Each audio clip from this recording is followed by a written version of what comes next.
what the definition might be, but more important than that, what it's meant to me over the years as I've tried to do my bits of diplomacy.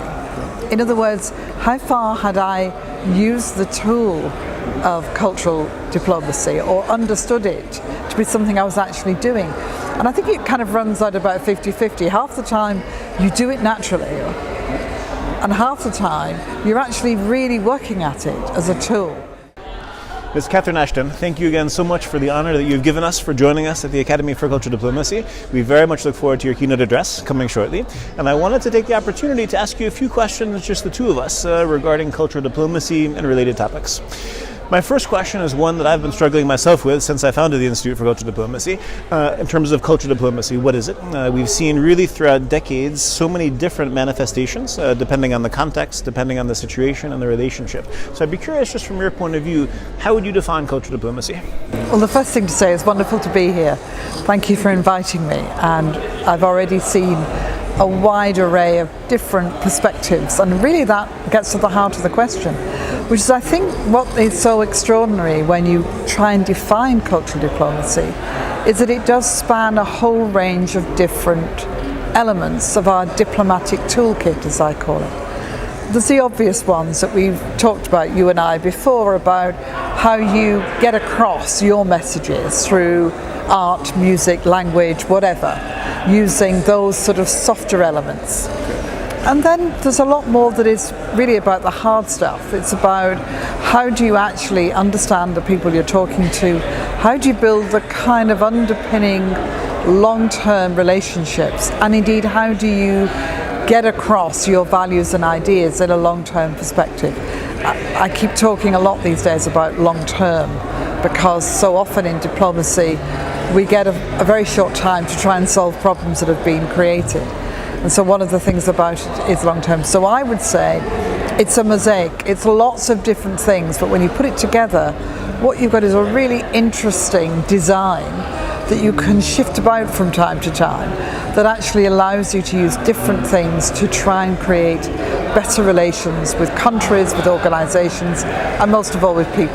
Okay. Excellent. And then maybe going back to something we were speaking about briefly over lunch, as one looks at this toolkit of cultural diplomacy, of course there's this aspect of getting our messages across, if it's speaking from the point of view of a nation state.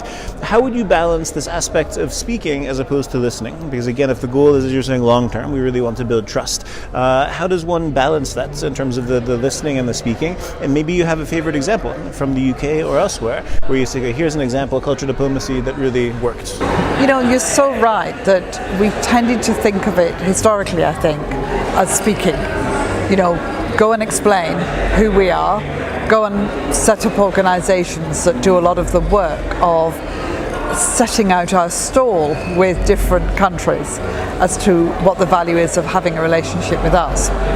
And I think the challenge has really come alive when we now think about some of the countries, perhaps in what we've come to call the Global South, who no longer are prepared to simply follow what you might call as the West in what we do. The obvious example is the Ukraine war. 40 countries did not vote on the UN resolutions. Many of those countries, it's nothing to do with them feeling that there wasn't an issue to be resolved, there wasn't an argument to be made with Russia, or indeed that they felt very strongly that the invasion of a sovereign state was wrong. It's simply that they said, but we're going to do things our way. We're going to have a multiplicity of relationships. We're no longer simply going to follow you. And I think one of the reasons why we find ourselves in that position is that we've not invested the time, the energy, the resources in our ongoing relationships with lots of countries across the world. It's been about aid, and when aid budgets get slashed, as they inevitably do in economic downturn, then those countries feel that they've been slightly abandoned, and they look elsewhere. They look for different partnerships, they look for different relations, and in a way that's what they should do. But that means we've got to work harder, and that means listening, understanding what issues concern them, having knowledge and experience, and in a sense getting to grips with what are the things that make their lives so complex and so difficult. And a really good example of that is always, for many countries, the impact of climate change. Okay. And specifically in terms of an example for cultural diplomacy, either in the European context or the UK context, do you have a best practice or a favorite example you might like to share? Where you said, all right, here's an example where I really saw demonstrated cultural diplomacy having an impact. I think lots of examples, but I think one of them is always that when you are setting out to discuss, negotiate, to be with people, it's at least having the sense of knowing who you're talking to. And that can be so important in something as vital as the Iran negotiations were, which, as you know, I led for a number of years, where the more that we could understand, the more that we had a sense of relations between people, in the sense of knowing who people were, what they thought, why they thought, what were the issues domestically that were of greatest concern to them.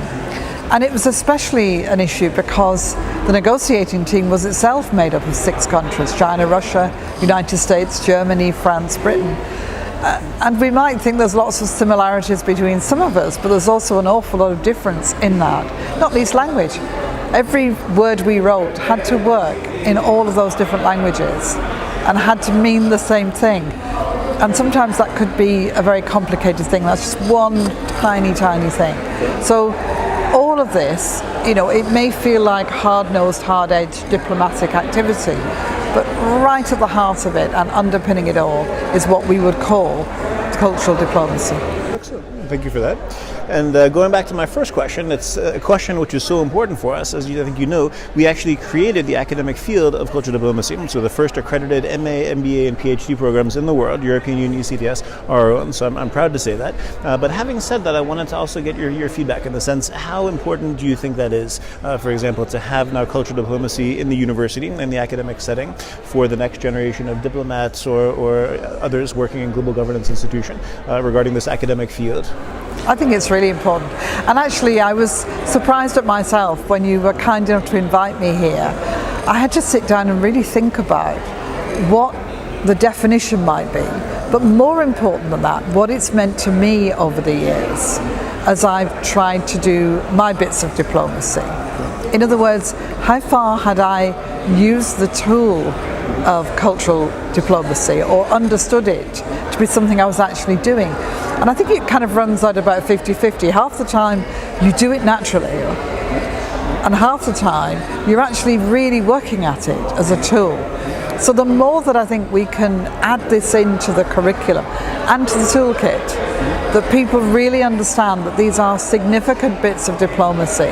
They're often long-term, they're drip, they're about working with people, listening to them, understanding the issues and responding to them in all sorts of small ways. You build relationships in those moments that happen when there's a meeting of minds or there's an understanding or a sense that you have understood something that's made them feel more comfortable, more willing to be a partner in whatever it is, a trade deal, a negotiation, to do what you need them to do, whatever. Those are so significant. So I would argue we need more of it. We need more teaching, we need more understanding, and we need more recognition. This is a part of the toolkit. The problem, as we were discussing earlier too, is in order to do that, you need patience and time. And very often that's lacking in a 4-year political cycle, etc. As we were discussing earlier, hard power sometimes is much more attractive. I can have a hard power solution and I can show results today. Whereas classically, one of the challenges of cultural diplomacy is the time and the patience, which unfortunately the political systems of the world very rarely have. We have to invest in the youth, we have to invest in the next generation. But that's why I think also the public-private partnership can be important. Civil society may be carrying weight, which can't always be carried when the pendulum goes like this or like this in the political hemisphere. But I wanted to ask you a second sort of group of questions. First of all, when I think of you, I think of Europe.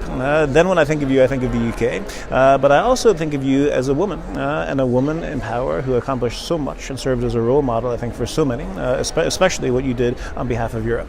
So my next question for you is, we have an initiative at ICD called Born Equal, where we're looking at issues of inequalities, primarily gender, but also others. How important do you think it is encouraging women, and especially young women, to get involved in politics and diplomacy in general? Absolutely vital. It's vital that we have real representation. And some of the people you've had speaking here today have spoken from their own experience of being young people, of being young women, of people from different minority groups who want to contribute and have found ways to contribute to society, and who bring with them all of their own experiences, all of the things that they offer, which is a huge amount when it comes to actually developing policies and practices that make societies function better. You can't make a society work, you can't grow an economy with a lot of the people missing. If you look around the world, you can see where that is absolutely true. It requires all of us, and the best way to engage is to find ways to engage in politics or in diplomacy or in the work that you would do that is about investment in relations between people, finding ways to help people and solving problems. And there are no problems that any country can deal with on their own. So women in diplomacy, hugely important. I just have to say from my own experience too, that as a negotiator, people sometimes say, are women better at negotiating than men? And the answer is, I think we're different. I think we approach things differently because our life experiences are different. How we deal with aggression is different. How we deal with people in distress may be different. But it's a combination that is so effective of men and women. If you've got a team of men and women who are good at negotiating, who've got the different skill set, that's when it really, really can make a big difference, and when you're much more likely to get to a successful outcome. So I want to pick up a little bit on the tangent you mentioned with negotiation. Are women better than men? I wanted to ask a similar question related to leadership as a whole. There have been many studies that actually prove that female leadership actually is better in terms of having more peace, less conflict. Also the GDP, and there's a lot of statistics that actually prove if we had more women in leadership positions, GDP would be better. So in that sense, have you also noticed differences in terms of female or male leadership? Or how would you distinguish that? I think it's a combination of things. First of all, for women to get to be the leader, they will have had to have worked a lot harder than the men. They'll probably be more qualified, more capable, more experienced, because we, in many societies, do not automatically accept women at the top. So you have to look at the people who've got there and the exceptional qualities they've had to have to get there. And that, I think, makes a difference in terms of who they are. And that may well affect everything from GDP to the successful outcome of negotiations or of how they have approached issues. And I think we shouldn't underestimate that. I also think for men, there are often expectations on men that are different. And that's a challenge, I think, that a lot of men have to deal with, is people make assumptions that men will do things in a particular way, women will do it in a different way. And those assumptions may sometimes help a process or hinder it. But again, if we can find ways to synergize all of that, I think we'd get the best results. Excellent. And I'd like to come also to more practical aspects in the sense, I think everyone would agree with what you just said in terms of also the differences between female and male leadership equality.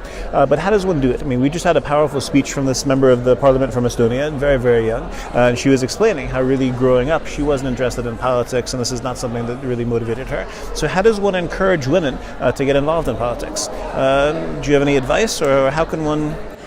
I think it's about making the connection between the issues, as indeed with our friend from Estonia, that what got her involved was feeling angry that we had populism on the rise, wanting to see solutions for her generation, for her issues, and realizing the way to achieve those is to take power to yourself, is to actually be able to affect what decisions are made, how they're made, what policies are put forward, how they're put into practice. And so for a lot of people of all generations, certainly my generation, you kind of came into politics through issues. It might be climate change. We've seen a lot of people getting extremely concerned and worried about the war in the Middle East. That will translate for some people into wanting to be part of the political process. And it's taking that one issue, important though it may be, and translating it again into an understanding that it's not just about one thing, it's about the whole range of things, from education and health, social care, and so on. All of the things that you might believe in. So I think first of all, better education in schools. We're not as good in every country, and actually people understanding what it means, what the political process is and why it matters. I think good role models for people to be able to follow. We've seen some excellent ones here at the conference that people can see that they can make a difference too, and then opportunities. And I don't, by the way, underestimate that in these challenging times there are even more challenges for politicians out there, that people are attacking them on social media, the way that we've seen in the UK, but I think we've seen across Europe, how people have been treated in elections. So also we need to find ways to support and strengthen people, to make them feel safe and secure in doing it, and a bit of solidarity, that these are people who are trying to make the world better. And in the spirit of building our toolkit, so we're building the toolkit of cultural diplomacy that's underway. If we want to build the toolkit for, let's say, female empowerment, you have the perspective and the experience at the European level and also in the UK level. Do you have maybe also one example of an initiative where you really thought made a difference in terms of also empowering women, either from the UK or at the European level? Yeah, very specifically, and it's not so much about politicians, this one, but you can apply it anywhere, which is I was for a while in charge of looking at why women were not becoming judges in our judicial system, despite the fact that 53% of women, of the barristers who were qualifying were women, and after 7 years they were entitled to be a judge. And it led me to this old point that we keep going on about, but which is ever still true, of indirect discrimination, as we call it. We give it a fancy title, but all it means is there are lots of barriers you can't see. Finding ways to actually remove those barriers, how you fill the application form, being able to make decisions that mean you're not suddenly going to be away from family. And I'll give you a good example from when I became High Representative, which was looking at the number of women who were heads of our delegation. There were a handful, if that. And we managed to move that up to 40 within the time that I was in office, by just doing some things that made it easier. First of all, being interviewed by a woman. I interviewed and appointed all heads of delegation. And moving the timing so that you allowed people to get the job long before the school year began, so you can get your kids into school. Now that applies to men too, but you know and I know that for women there is still a sense that you have to take more responsibility for that kind of issue, for sorting that problem out. So the biggest thing that you find, you can do all of the propagandizing you want, you can tell women till you're blue in the face that they can do this. You've got to look underneath it and say, why are they not coming through? And almost inevitably you'll find some small things, the timing of the applications, the fact that they never see any women do it. For our judges, it used to be that once you became a judge, you couldn't stop being a judge. You couldn't be a lawyer again. And people didn't want to suddenly make that choice. Women are perhaps sometimes a little more cautious. Lots of different things. And in every walk of life, in every company, every corporate body, every university, every institute, if women are not at the top, something is going on. And the job of all of us is to dig out what those things are and deal with them. The third group of questions I wanted to ask you about is fitting to the framework of this event, democracy and peace. Now, of course, it's a very difficult time in the world to discuss democracy and peace. We were discussing, many topics today regarding Russia and Ukraine, where I heard a lot of pessimism in terms of how it's going to end, if it can end. Earlier yesterday, we were talking about the Middle East, Israel, Palestine. Again, a lot of pessimism. Many who thought there's no solution.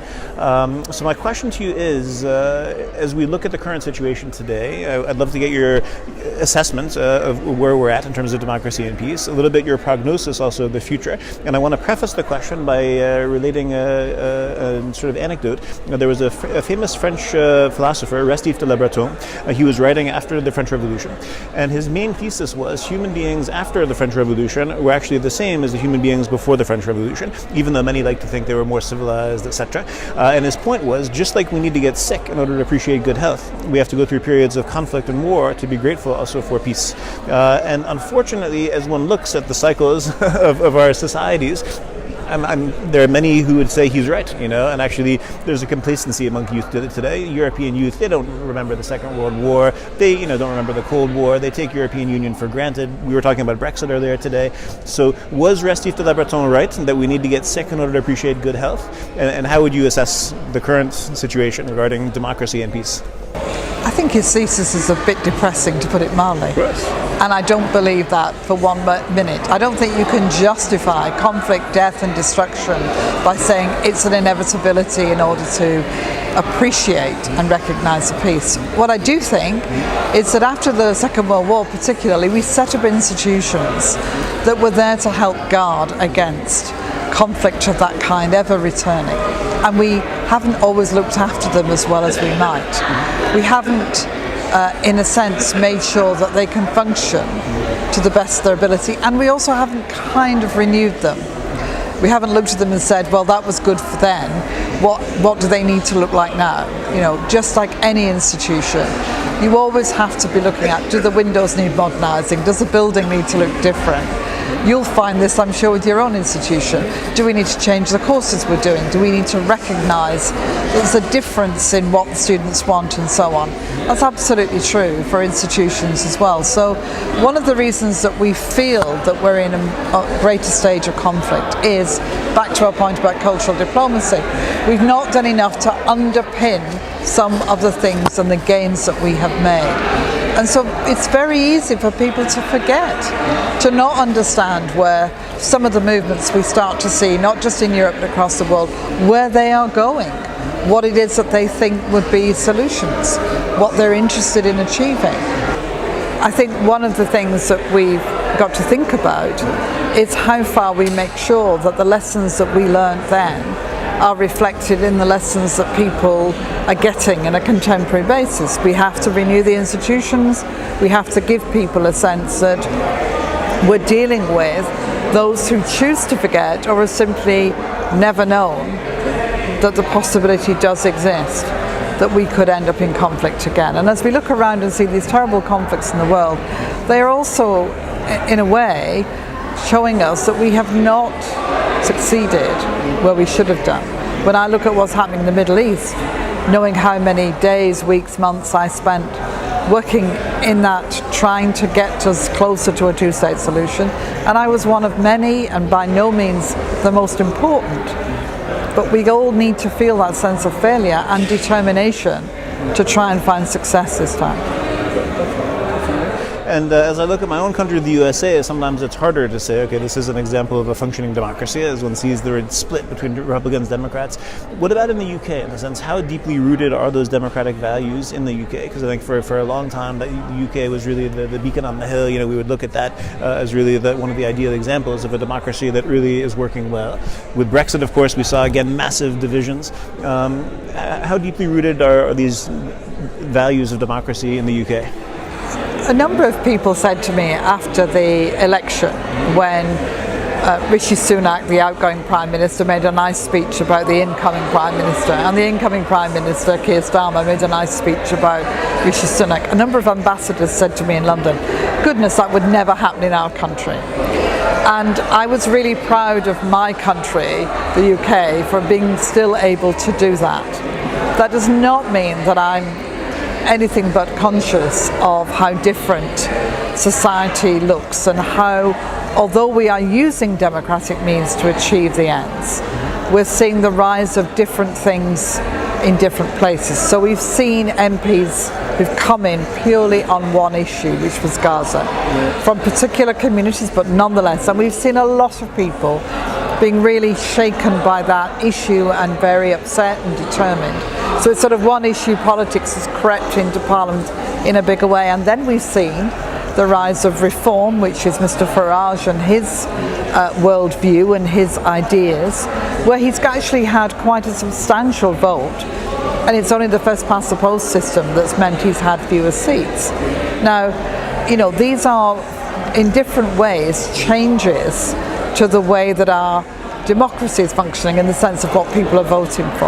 And that's something that needs to be looked at and analysed. I'm not saying that you need to think about dramatically doing something different, But it does show that different thinking about democracy is coming in, and the role of social media in that, information, misinformation and disinformation coming in, is also going to play a part in it. So all societies need to just look at their democracies, those that have them, and be prepared to make sure that they don't accidentally or otherwise get undermined in any way, but also to look at what's really going on and look at their voting systems and look at how, in a sense, people are expressing themselves democratically. I still think democracy in Britain is strong. All of the things that have happened in terms of different parties coming forward, they have gone the democratic route. They have not sought to do anything other than be voted into Parliament. So it's still alive and thriving, but it looks a bit different, and I think that gives people food for thought and pause for thought as to why it's changing and what these issues are that underpin those changes. Well, thank you. That's actually a perfect lead into my final question, where I wanted to ask you about what responsibility do you think democracies have, whether it's a national democracy or in the case of the EU, multilateral democracy. What responsibility do they have, not only looking in themselves, is our democracy working, etc., but looking outside of the borders? What responsibility does a democracy have to, let's say, bring democracy to other places? Of course, we probably agree grassroots democracy is the best coming from the bottom, but there are some parts of the world and some countries where that doesn't happen. And is it enough to say, okay, that's your business, you do as you like? Or is there some responsibility, you think, of, let's say, the European Union to also look outside its borders and maybe to promote democracy in other parts of the world? We know that democracy is the best form of government. It's difficult, it's messy, we're all on the journey to perfect it. Nobody has a perfect democratic system. And democracy certainly doesn't go in a straight line, it wiggles about. You get good leaders, bad leaders, you get changes, you got people trying to take it for themselves, you get all of that going on. Even in the most mature of democracies, you really have to protect it and look after it. And it will still do things you don't want. But nonetheless, it's the best. And my experience across the world is very straightforward. I have been to most countries, or many, many countries. And what I am struck by is that everybody wants the same stuff. They want a decent life. They want not to feel frightened. They want their kids to go to school and have opportunities to go to education. They want to travel. They want to have friends. They want to have fun. They want a job and they want a future. And if you lay that out and say, how do you best achieve that for people? How do you best give them that sense? It's also about giving them a sense of control over their lives. And although people will say, well, it's once every 4 years or 5 years, whatever, but it really matters. You know, the job of democracy is not just about electing governments, it's about saying thank you very much, goodbye, and getting rid of governments because you've either had enough of them or you don't think they've delivered. And that control, and control at local level as well as national level, is really, really important, because delivering for people the things they want, the universal things, and they should be delivered in the best possible way, and that's democracy. Well, thank you so much for your reflections and your insights, and we very much look forward to your keynote address shortly. But pleasure to have you here. Thank you. Thank you.